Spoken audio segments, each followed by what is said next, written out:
between us. Well, the 50% sort of watermark would have been plenty, because that couldn't prevent every single takeover that would ever come for us if that had ever got.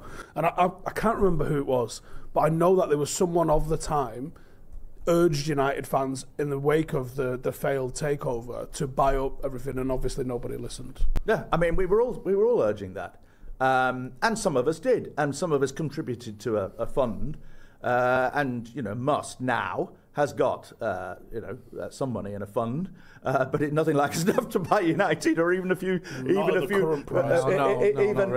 players' wages for a few weeks. But it's never going to happen. It was always pie in the sky, and I think there was some internal tension within the group between us as to the idealists who thought that was if we could have done that, great. Although, having said that, to have a club with 28,000 or 100,000 owners is potentially a bit unmanageable, and we would have had to work out a way of actually running things, and you can't have a vote of all your shareholders every time you buy a new player or sell a player or decide the team lineup. Real Madrid seems to do quite well with their sort of ownership model, which is fan owned, even though they don't act like it at times.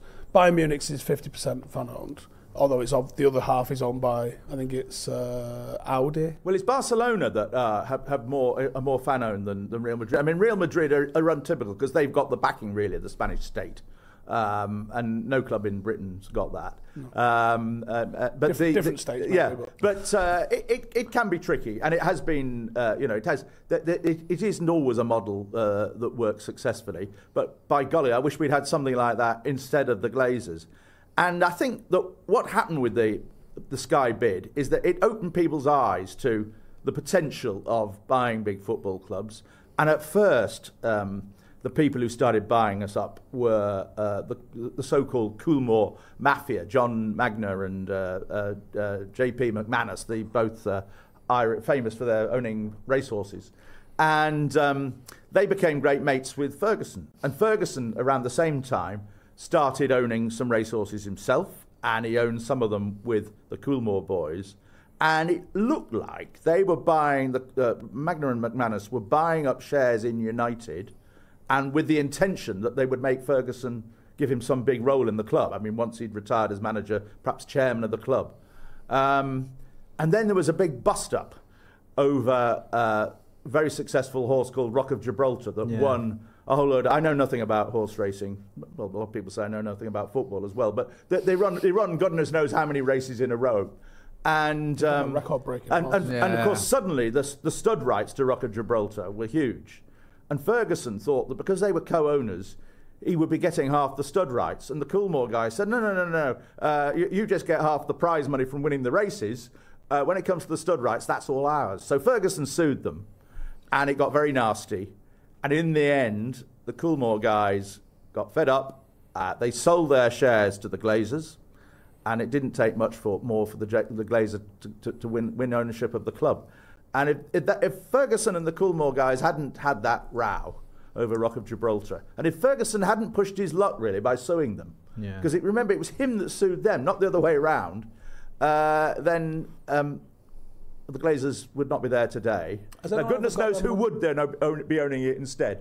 But it's difficult to conceive of many worse owners than the Glazers in the recent history of English football. Well, certainly at the leading level. Has anyone ever got the Coolmore lads on record?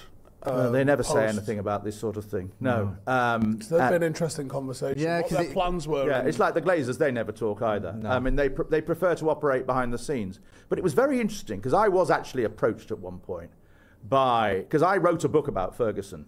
And although I'm a United fan, my book is warts and all, because ultimately I'm a journalist first and a United fan second.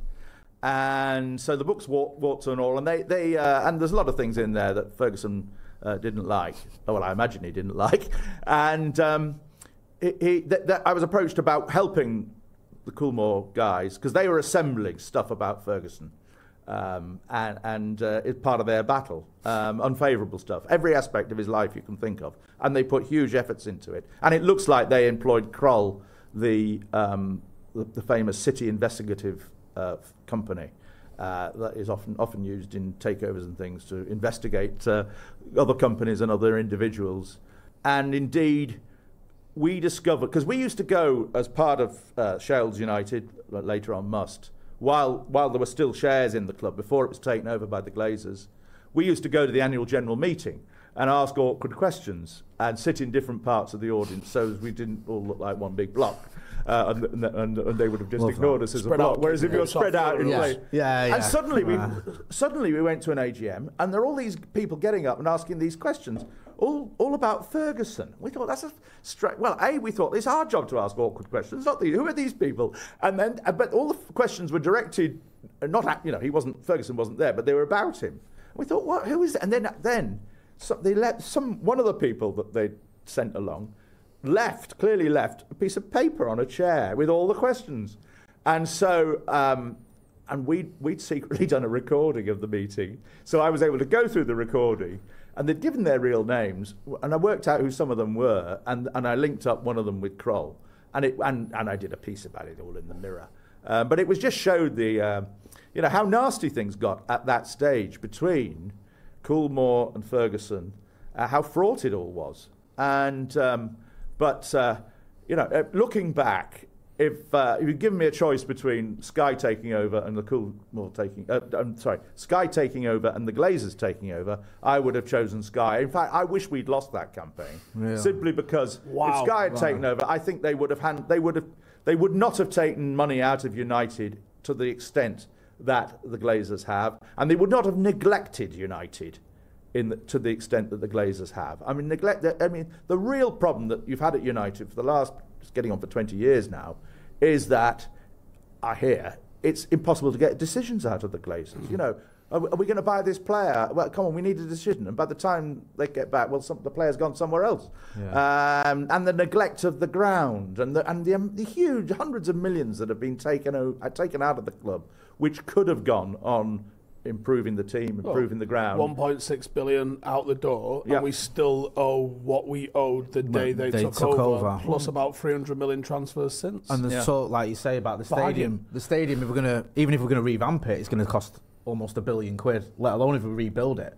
So it is a bit of a nightmare. When the Glazers were first suggested, then did you still have that sort of expectation that we can push back? We've just done it with Rupert Murdoch and Sky B. We can do this again, or was it because of the complexities with what was going on with Ferguson and the owners? Was it just far more difficult? By then I'd taken a back seat in Must, because it was taking up too much of my life, and I had to get on with earning a living and doing my ordinary job. And there are other people who'd emerged who were able to carry on the work. But there was a campaign against the Glazers takeover. The problem was that at the time we were all saying, well, who are these people? They've got no obvious connection with United. They've got no obvious interest in football. At least Sky had an interest in football. And that's why and the fear, and also we'd heard stories about the way they'd run their sports teams in America.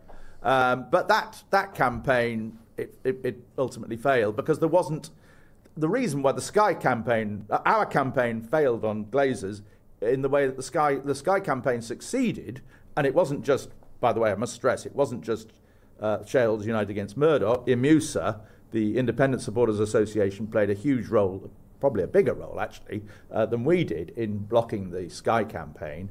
But the reason why was because there was a significant competition, a legal argument. It's quite very complicated competition law, but thankfully it was there, and there wasn't a decent competition argument in the case of the Glazers, so that's why it sailed through. It's mad how they've been allowed, it's insane to me how you can buy a business and then lump the debt that you used to buy the business on the business, make the business pay for the debt that you got to buy the business.